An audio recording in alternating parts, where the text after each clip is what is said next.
ونصلي على رسوله الكريم أما بعد فأعوذ بالله من الشيطان الرجيم بسم الله الرحمن الرحيم إن الله يدخل الذين آمنوا وعملوا الصالحات جنات تجري من تحتها الأنهار إن الله يفعل ما يريد من كان يظن أن لن ينصره الله في الدنيا والآخرة فليمدد بسبب إلى السماء ثم ليقطع فلينظر هل يذهبن كيده ما يغيظ وكذلك أنزلناه آيات بينات وأن الله يهدي من يريد إن الذين آمنوا والذين هادوا والصابئين والنصارى والمجوس والذين أشركوا إن الله يفصل بينهم يوم القيامة ان اللہ علی کل شیء شہید۔ سورۃ الحج کا درس چل رہا ہے۔ اسی سورت کی آج آیت نمبر 14 سے لے کر 17 تک تلاوت کی گئی۔ ان آیتوں کے اندر اللہ رب العزت نے مومنین کے بارے میں بیان فرمایا کہ بے شک اللہ رب العزت مومنین کو داخل کریں گے جو ایمان لے کر آئے اللہ کے اوپر اور نیک اعمال کیے، ایسے باغات کے اندر داخل کریں گے جس کے نیچے نہریں بہتی ہیں اور وہاں خوشی کے ساتھ وہ زندگی گزارے گا۔ مفسرین نے لکھا ہے کہ جب یہ صورتیں اور قرآن پاک نازل ہو رہا تھا، عرب کے پاس ایسی کوئی چیز نہیں تھی کہ جس سے وہ ٹھنڈک حاصل کر سکیں، ایسے کوئی پانی کا انتظام نہیں تھا جہاں سکون کے ساتھ زندگی گزار سکیں۔ پانی حاصل کرنے کے لیے میلوں کے میل سفر کرنے پڑتے تھے، کوئی ایسا درخت قریب میں نہیں ملتا تھا جس کی چھاؤں وہ حاصل کر سکیں، تو انہی کی نسبت سے اللہ رب العزت نے ایسے لوگوں کے بیچ میں آیت نازل بیان فرمائی، ایسی آیتیں اتاری تاکہ ان کو تسلی ہو جائے اور ان کے لیے خوشی کا سما ہو کہ یہاں ہمارے پاس نہ پانی ہے نہ درخت ہے نہ کچھ۔ تو اللہ رب العزت نے فرمایا کہ جو لوگ ایمان لے کر آئے، نیک اعمال کیے،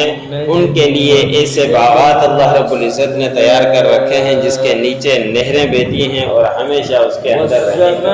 اور بے شک اللہ رب العزت کرنے والا ہے، جو ارادہ کرتا ہے، جو چاہتا ہے اللہ رب العزت ایسے کرنے والے ہیں اور کرتے بھی۔ اگلی آیت کے اندر اللہ رب العزت نے کافروں کی غصے کا اظہار آپ صلی اللہ علیہ وسلم کے متعلق تھا، ان کا تذکرہ بیان فرمایا ہے کہ جب آپ صلی اللہ علیہ وسلم انہیں کہتے کہ ایک وقت آئے گا کہ یہ سارا خیبر ہمارا ہو جائے گا اور یہودیوں کو نکال دیا جائے گا، اور قیصر و کسریٰ جو اس وقت کی سپر پاور تھی کافروں کی، تو نبی کریم صلی اللہ علیہ وسلم فرماتے کہ یہ بھی ہمارے قبضے میں آ جائے گی۔ تو اس وقت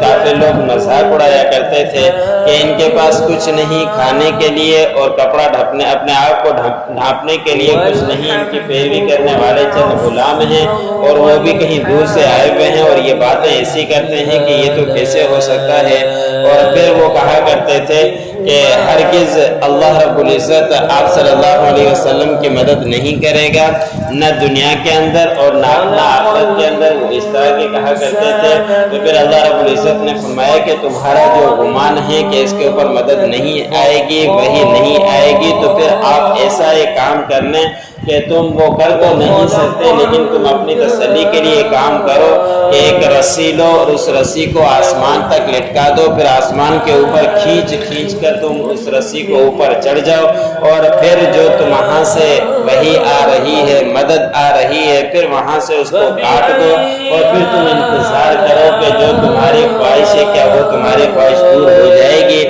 तुम्हारी तदबीरें ख़त्म हो जाएगी, जो तुमने मंसूबे बनाया तुम्हारी तदबीर कभी भी कामयाब नहीं होगी, और जो तुम्हारा गुस्सा है फिर हो सकता है कि इसके ज़रिए ख़त्म हो जाए कि जो वहाँ से वही आ रही, इमदाद आ रही, मदद आ रही वक़्त के नबी के पास, तो तुम वहाँ पहुँचो, आसमान से वो मुनक़ते करके आ जाओगे, तुम इंतज़ार करोगे तुम्हारा गुस्सा उसके ज़रिए ख़त्म हो जाए, तुम्हारी तदबीर कामयाब हो जाए। तो ऐसा वो कभी भी कर भी नहीं सकते थे, नहीं ऐसा कर सकेंगे। तो अल्लाह रब्बुल इज़्ज़त ने फरमाया कि उनकी मदद तो आती ही रहेगी। अगर तुम्हें रोकने का कोई मंसूबा बनाना है तो ये हल है, एक तरह से इस तरह कर सकते हो, तो हो सकता है कि तो वक़्त के नबी की इमदाद ख़त्म हो जाए और फिर जो उनके पास वही आ रही है वो ख़त्म हो जाए, लेकिन वो इसे कभी भी नहीं कह सकते। तो फिर अल्लाह रब्बुल इज़्ज़त ने फरमाया कि हम इसी तरह इस कुरान पाक को वाज़ेह दलाइल के साथ नाज़िल किया है और उतारते भी रहेंगे, और बेशक अल्लाह रब्बुल इज़्ज़त हिदायत देते हैं जिसके लिए चाहते हैं। जब आप सल्लल्लाहु अलैहि वसल्लम मक्के से मदीने के अंदर हिजरत फरमा हुए तो उस वक़्त ईमान वालों के साथ साथ 5 और भी कबीले वहाँ रहा करते थे। उनका तज़किरा अल्लाह रब्बुल इज़्ज़त ने नाम के अंदर बयान फरमाया कि मोमिनीन के साथ साथ वहाँ यहूदी भी रहा करते थे, साबी भी रहा करते थे, नसारा भी रहा करते थे, और मजूस भी रहा करते थे, और वो लोग जिन्होंने शिरक किया वो भी रहा करते थे। यहूदियों का बहुत सारा कब्जा मदीने के अंदर था, खैबर तो सारा का सारा उनके पास था, और इलाके भी नजरान के अंदर भी थे, और साबीईन क़यामत को भी माना करते थे, और साथ साथ में सितारों की पूजा किया करते थे, और नसारा हज़रत ईसा अलैहिस्सलाम के पैरोकार थे। मजूसी ये आग को पूजा करते थे, आग की इबादतें किया करते थे, और जो मुशरिक हैं वो अल्लाह के साथ दूसरों को भी शरीक ठहराते थे कि अल्लाह रब्बुल इज़्ज़त भी हैं, दूसरे शरीक भी हैं, अपनी तरफ से बुत बनाकर उनको अल्लाह रब्बुल इज़्ज़त के बराबर शरीक ठहराया करते थे। तो अल्लाह रब्बुल इज़्ज़त ने फरमाया कि ये सारे के सारे फिरके गुमराह हैं, इनमें से सिर्फ ईमान वाला ही कामयाब है, बाकी सारे क़यामत के दिन अल्लाह रब्बुल इज़्ज़त उनके दरमियान फैसला करेगा, और अल्लाह रब्बुल इज़्ज़त हर चीज़ के ऊपर गवाह है कि ये बाकी फिरके जहन्नम के अंदर जाएंगे सिवाय ईमान। इन्नल्लाह युदखिलुल्लज़ीना आमनू व अमिलुस्सालिहात, बेशक अल्लाह रब्बुल इज़्ज़त दाखिल करेगा उन लोगों को जो ईमान लेकर आए और नेक अमाल किए, जन्नातिन तजरी मिन तहतिहल अनहार, ऐसे बागात में जिसके नीचे नहरें बहती हैं। इन्नल्लाह यफ़अलु मा युरीद, बेशक अल्लाह रब्बुल इज़्ज़त करने वाले हैं जो वो चाहते हैं। मन कान यज़ुन्नु अन लन यंसुरहुल्लाहु फिद दुनिया वल आखिरा,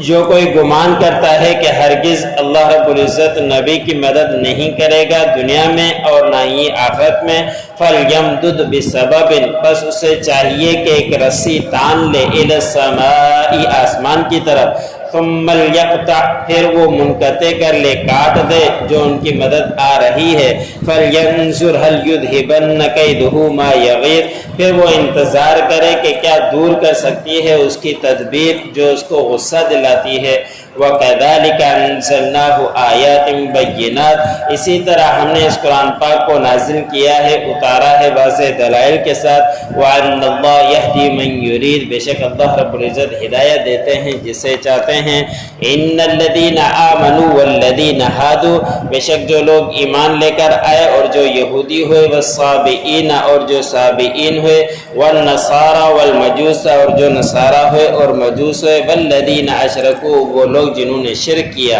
इन्नल्लाह यफ़सिलु बैनहुम यौमल क़ियामा, बेशक अल्लाह रब्बुल इज़्ज़त फैसला करेगा इन तमाम के दरमियान क़यामत के दिन। इन्नल्लाह अला कुल्लि शैइन शहीद, बेशक अल्लाह रब्बुल इज़्ज़त हर चीज़ के ऊपर गवाह।